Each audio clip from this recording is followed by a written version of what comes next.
Boy Tanso Vlog! Yari ka na naman!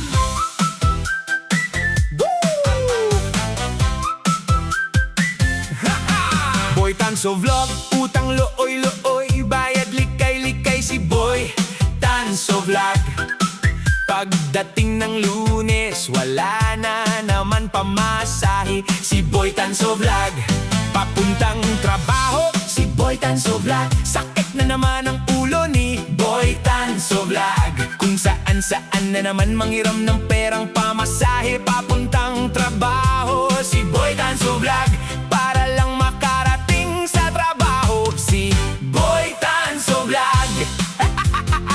Kapag malasing kasi, si Boy Tanso Vlog. Ang daldal ay grabe, kwento'y pabalik-balik sa mga kainuman ni Boy Tanso Vlog. Pero pagdating ng umaga, parang walang nangyari si Boy Tanso Vlog. Lahat ng utang niya ay makalimot na ni Boy Tanso Vlog. Maalala na lang ni Boy Tanso Vlog ang mga utang niya kapag sinisingil na ng tindahan si Boy Tanso Vlog.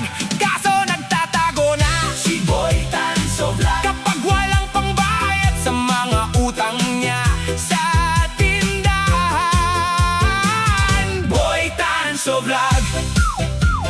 Yari na naman si Boy Tanso Vlog. Sa kumander niya, sahod niya'y resto na naman pambayad sa mga utang niya.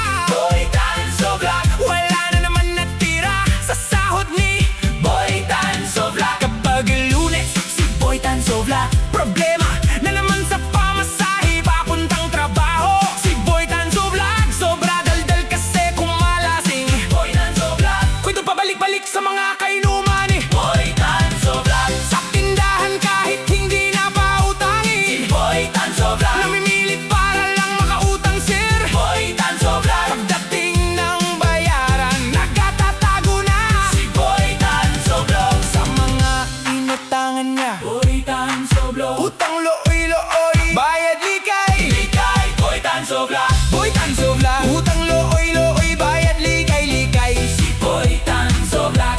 Lunes na naman, pamasahe ay wala na naman si Boy Tanso Vlog. Sakit ng ulo, saan hihiram ng pondo si Boy Tanso Vlog. Para lang makapasok, pabalik-balik ang kwento ni Boy Tanso Vlog.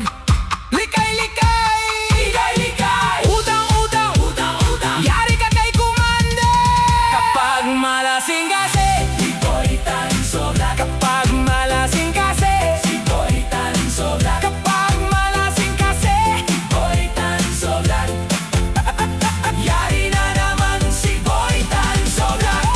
Yari na naman si Boy Tanso Vlog. Boy Tanso Vlog. Yari na naman si Boy Tanso Vlog. Boy Tanso Vlog. Utang looy-looy, nagtatago na siya.